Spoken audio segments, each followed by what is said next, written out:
যাকে tiger tiger tiger টাইগারকে বাংলায় কি বলে? বাঘ। হ্যাঁ, ভাগকে জিজ্ঞেস করে কি সবাই, ভাগ মামা ভাগ মামা। আমাদের এই যে ডাইনোসরটা সেটা তো অনেক মানে আমাদের খেয়ে ফেলে সব সময়।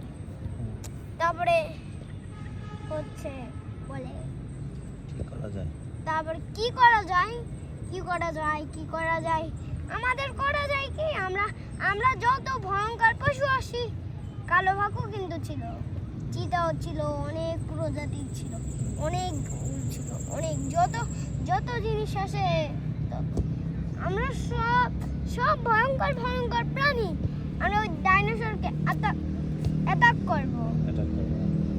তারপরে কতদিন হইলো, পারলো না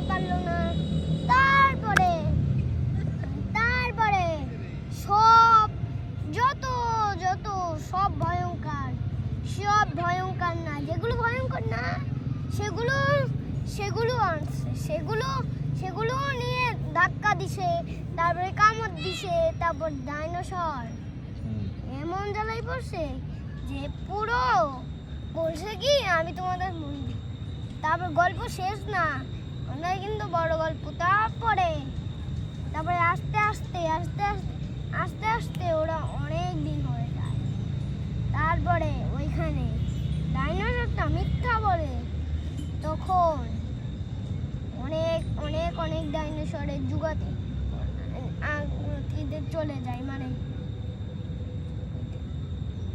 তারপরে হচ্ছে ওই ডাইনোসরগুলো সব প্রজাতি না প্রজাতি কে মেরে ডাইনোসরের জায়গায় যায়, ডাইনোসরের প্রজাতি যায়। তারপরে ওই ডাইনোসরের সাথে থাকতে আস্তে আদিম যুগের মানুষ আসে। আদিম যুগে